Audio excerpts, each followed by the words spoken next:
വേൾഡിലേക്ക് ഏവർക്കും സ്വാഗതം. ഞാനിപ്പോൾ തയ്ക്കാൻ പോകുന്നത് ഒരു ഷർട്ടാണ്, ഒരു കുഞ്ഞു ഷർട്ട്, 5 വയസ്സുള്ള ഒരു കുഞ്ഞിന്. അതിനാണ് ഈ കട്ട് ചെയ്തിട്ടിരിക്കുന്നത്. അത് പക്ഷെ കട്ട് ചെയ്യുന്ന വീഡിയോ എടുക്കാൻ മറന്നുപോയി. ഇനിയും വേറൊരു ഷർട്ട് തയ്ക്കുമ്പോഴത്തേക്ക് അതിൻ്റെ വീഡിയോ ഇടാവേ. പിന്നെ ഞാൻ പറയാൻ പോകുന്നത്, ആദ്യം തന്നെ നമ്മളെ ഈ കഴുത്തിൻ്റെ പൊട്ട ഈ ഷർട്ടിൻ്റെ ഈ പടിയുണ്ടല്ലോ, ഇത് മടക്കി തയ്ക്കാൻ പോവുകയാണേ, അകത്തോട്ട് മടക്കി. അപ്പോൾ ഇത് തയ്ച്ചുകൊണ്ട് വരാം നമുക്ക്.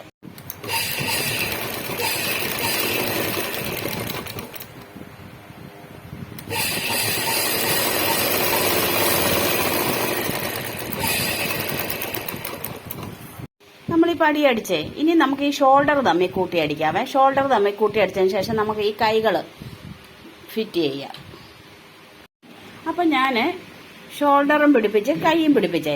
പിന്നെ ഞാൻ എന്തെടുത്തെന്നറിയാം, ഈ താഴ്ഭാഗത്ത് ഇതിങ്ങനെ വരെ നേരെയാണെങ്കിൽ ഇങ്ങനെ ബലങ്ങനെ ഓരോ പടി കൊടുത്തു. അത് ഇവിടെയും കൊടുത്തിട്ടുണ്ട്, പുറകിലും കൊടുത്തിട്ടുണ്ട്. തേണ്ട ഒരു ഭംഗിക്ക് വേണ്ടിയിട്ടാണ്. ഇനി ഞാനിവിടെ 2 സൈഡിലും താഴെയായിട്ട് ഓരോ പോക്കറ്റ് പിടിപ്പിക്കാൻ പോവുകയാണേ.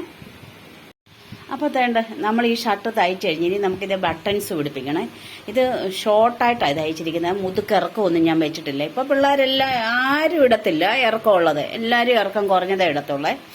അപ്പം അതിന് ഒരു 5-6 വയസ്സ് പ്രായമുള്ള കുഞ്ഞുങ്ങൾക്ക് ഇടാൻ പറ്റിയതാണ്. ഇവിടെ ഞാൻ 2 പോക്കറ്റ് കൊടുത്തിട്ടുണ്ട്.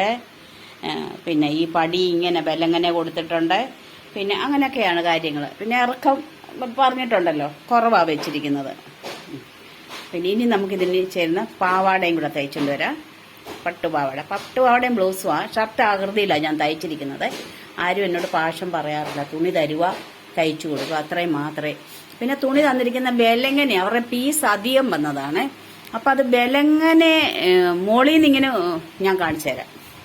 അപ്പം തേണ്ട നമുക്ക് പാവാടയ്ക്ക് തന്നിരിക്കുന്ന തുണി തേണ്ട ഇങ്ങനെയാണ്, ബെലങ്ങനെ ഇട്ട് തയ്ക്കുവാണ്. ഇത് ബെലങ്ങനെ അധികം വന്ന തുണിയാണ്. ഈ ഫ്രോക്കൊക്കെ തയ്ച്ചതിൻ്റെ ബാക്കി, പട്ടുപാവാടയൊക്കെ തയ്ച്ചതിൻ്റെ ബാക്കി മുകളിലത്തെ പീസായത്, അതാണ് ഇങ്ങനെ കിടക്കുന്നത്. ഇത് നമ്മൾ നീളത്തിൽ തയ്ച്ചു കൊടുക്കണം. ഇത് ഈ സൈഡിൽ ഓരോ സ്ലിറ്റിൻ്റെ അവിടെയും, സ്ലിറ്റിൻ്റെ അല്ലല്ലോ, ഇത് ഞൂറുവിടത്തില്ലേ, ആ ഭാഗത്തായിട്ട് ഇത് വരണം. ഇത് കുറേ പീസുകളുണ്ട്, ഇതെല്ലാം ചേർത്ത് വെച്ച് വേണം പാവാട തയ്ക്കാൻ. ഇത് കഷ്ണം വന്ന ബാക്കി തുണിയല്ലേ, അപ്പോൾ അത് ഇങ്ങനെ സാധാരണ നമ്മൾ മോൾപോട്ടാ തയ്ച്ചെടുക്കേണ്ടത്. പക്ഷേ ഇത് ഇങ്ങനെ കുറേ പീസുകൾ കിടക്കുന്ന കാരണം ഇതിങ്ങനെ തയ്ച്ചെടുക്കാൻ പറ്റത്തുള്ളൂ. അപ്പം ഞാനിതെല്ലാം കൂട്ടി യോജിപ്പിച്ച് ഒരു പാവാടയാക്കി കൊണ്ടുവരാം.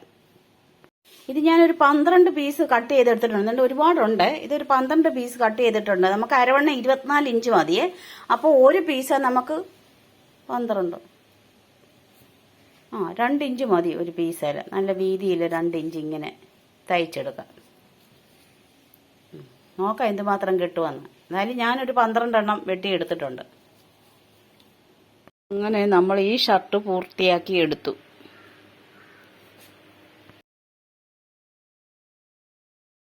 അപ്പോൾ തന്നെ ഞാൻ ആ പാവാട തയ്ച്ചു കഴിഞ്ഞ് ഇത് കുറച്ച് സമയം എടുത്തെങ്കിൽ ഞാനത് നല്ല ഭംഗിയായിട്ട് ഈ ഗോൾഡൻ കളർ ഉണ്ടല്ലോ, ഈ ഗോൾഡൻ കളർ അകത്ത് പോകാതെ വെളിയിലകത്തൊക്കെ വിധമാണ് ഞാൻ തയ്ച്ചെടുത്തിരിക്കുന്നത്. ഇച്ചിരി സമയം എടുത്തെങ്കിലും നല്ല ഭംഗിയായിട്ട് തയ്ച്ചെടുത്തിട്ടുണ്ട്. അപ്പം വേണ്ട അതിൻ്റെ ഷർട്ടും ഇതിലുണ്ട്, കണ്ട. ഇത് രണ്ടും കഷ്ണം തുണികളാണ്. അതായത് നേരത്തെ ടോപ്പ് തയ്ച്ചതിൻ്റെ ബാക്കിയും പിള്ളേർക്ക് ഫ്രോക്ക് തയ്ച്ചതിൻ്റെ ബാക്കിയും കഷ്ണം തുണിയാണ്. ആ കഷ്ണം തുണികൾ യോജിപ്പിച്ച് വെച്ചാണ് ഇനി കിടക്കുന്നതാണ് ഇഷ്ടം പോലെ. പിള്ളേർക്കേ ഈ ഒരേ മോഡലിൽ സ്കൂളിലെ കുട്ടികളെല്ലാം കൂടി ഫ്രോക്ക് തയ്ച്ചതിൻ്റെ ബാക്കി മുകളിലത്തെ ഭാഗങ്ങളാണ് ഈ കാണുന്നതെല്ലാം. അത് ഞാൻ ഇതിപ്പം മോൾ ഭാഗമാണല്ലോ, ഇത് ഞാനത് ബെലങ്ങനെ ഇട്ടും കൊണ്ടാണ് ഇങ്ങനെ തയ്ച്ചെടുത്തിരിക്കുന്നത്.